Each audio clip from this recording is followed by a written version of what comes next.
Selamat datang kembali di Fruit Miracle Class bersama saya, Emilda Sihaloho. Pada bagian ini kita akan belajar mengenal sistem tubuh, dan ini adalah modul kedua dari 13 modul dari chapter kedua tentang bagaimana tubuh bekerja. Nah, pada bagian ini kita akan mempelajari beberapa kerangka, yaitu tentang struktur dan fungsi, lalu nanti mempelajari sistem-sistem yang ada di dalam tubuh ini secara singkat gitu ya. Detailnya nanti di modul-modul berikutnya. Nah, kita kan sudah pernah belajar sebelumnya atau di tempat lain mungkin kita pernah dengar bahwa kita punya 7 atau 8 sistem yang ada di dalam tubuh kita gitu ya. Tapi hari ini kita belajar bahwa ternyata ada belasan sistem yang Tuhan berikan untuk tubuh kita gitu, dan sistem itu saling mempengaruhi dan sistem itu saling bergantung dengan yang lainnya, dan kita akan melihat sistem-sistem apa saja itu ya. Nah, kita akan masuk ke slide berikutnya. Nah, pada slide ini kita akan belajar tentang struktur dan fungsi. Nah, di sini saya memberikan gambar seperti roda yang bergerigi gitu ya. Ada yang besar, ada yang kecil, lalu ada yang yang sangat mini gitu. Dan ini semuanya roda itu saling nyambung, saling terkait gitu ya. Nggak ada yang rodanya itu lepas gitu atau berjalan sendiri, tapi roda itu berjalan gitu. Artinya apa? Satu roda itu menggerakkan roda yang lain gitu. Kalau satu roda macet, maka roda yang lain tidak akan bergerak atau ya lumpuh gitu. Nah, dari ilustrasi ini kita bisa melihat ke dalam sistem-sistem yang ada di dalam tubuh kita yang Tuhan sudah ciptakan sedemikian sempurnanya gitu ya. Dan sistem itu banyak gitu. Nah, bahwa tubuh kita ini terdiri banyak sistem, dan untuk kita bisa hidup, untuk kita bisa berjalan, bergerak, atau melakukan apapun gitu ya, kita perlu usaha agar sistem-sistem yang belasan tadi itu hidup dan berjalan dengan baik gitu.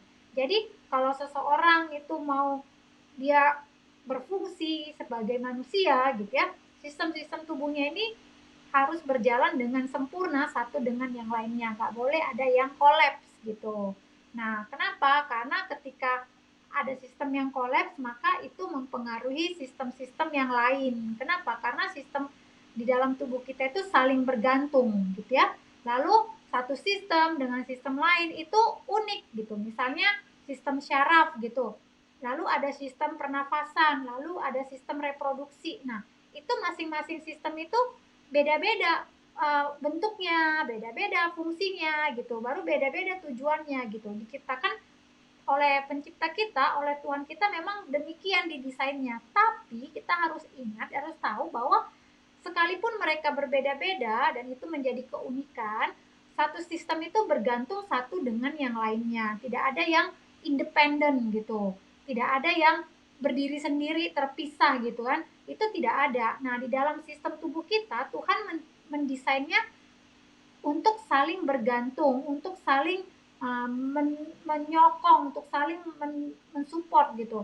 Jadi tidak ada sistem yang saling terpisah. Nah, beda dengan sistem dunia gitu kan, atau kita melihat di salah satu perusahaan departemen ini mendominasi gitu kan, lalu departemen ini berkompetisi dengan departemen itu gitu. Nah, itu di dalam satu perusahaan itu kayak ada persaingan antara satu departemen, dan itu membuat ya tidak sehat gitu ya.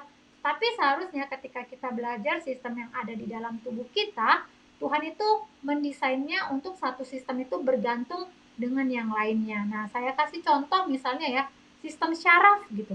Sistem syaraf itu kalau bayangkan kalau sistem syaraf seseorang itu kolaps gitu, dia akan jadi apa gitu ya.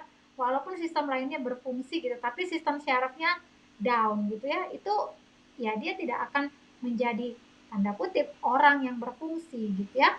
Nah, jadi kita harus mengenal hal ini. Lalu sistem itu tersusun dari banyak sel. Nah, kita sudah belajar dari modul sebelumnya bahwa sel yang ada di dalam tubuh kita itu jumlahnya puluhan triliun. Sangat banyak sekali gitu ya. Dan tiap sel itu berbeda bentuknya, berbeda fungsinya, berbeda tujuannya gitu kan. Nah, itu beda-beda tapi berasal dari satu sel yang sama pada mulanya gitu. Misalnya dari satu sel menjadi 2 sel, kan pembelahan sel gitu ya. Dari 2 sel menjadi 4 sel, dari 4 sel menjadi 8 sel. Nah, itu kan semua berkelipatan, membelah.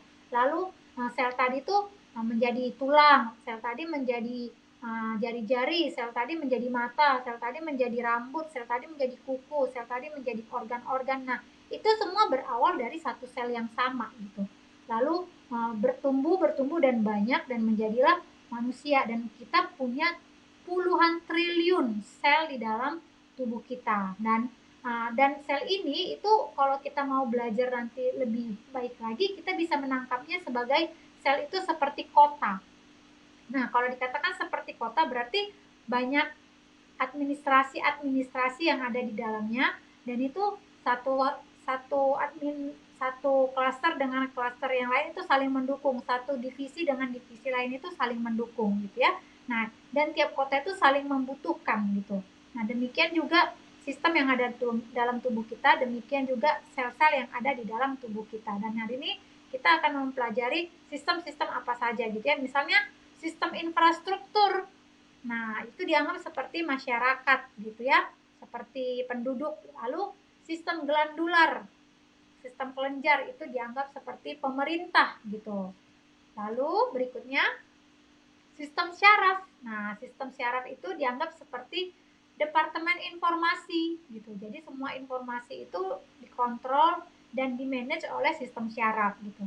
Lalu sistem imun. Nah, kata imun ini kita familiar ya, apalagi di masa-masa corona gitu ya. Nah, imun gitu kan. Nah, ini seperti departemen pertahanan dan keamanan gitu ya.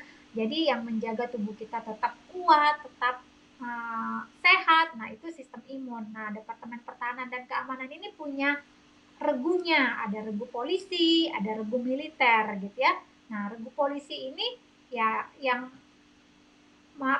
melawan teroris, melawan penyusup atau apa segala macam gitu ya. Nah, itu tugasnya gitu. Lalu regu militer ini yang mempertahankan keamanan. Nah, misalnya regu polisi ini ada limfosit, ada neurofil, ada basofil, ada makrofag. Nah, limfosit ini sel darah putih. Dan ketika peserta misalnya mencek ambil darah gitu ya di lab gitu ya. Nah, nanti muncul tuh kriteria-kriteria ini dan itunya nilainya gitu ya, batas normalnya berapa. Nah, kita tahu ketika misalnya kita demam atau apa itu kan cek darah tuh. Nah, ini di sini kita bisa mengetahui limfosit kita seberapa, neurofil, basofil, lalu makrofag gitu. Lalu yang berikutnya tuh regu militer. Regu militer itu ya disebut juga NK cells, itu natural killer cells atau sel-sel pembunuh yang alami. Nah, itu ada dua bagian, yaitu T cells dan B cells gitu. Nah, lalu kemudian sistem limfatik.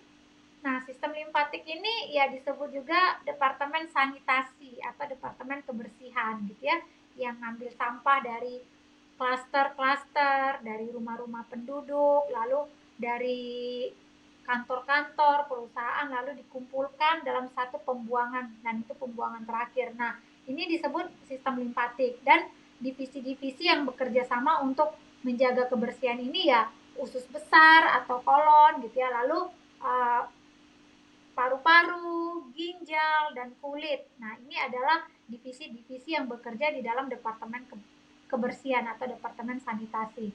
Nah, berikutnya sistem pergudangan atau pabrik, yaitu sistem penyimpanan gitu ya.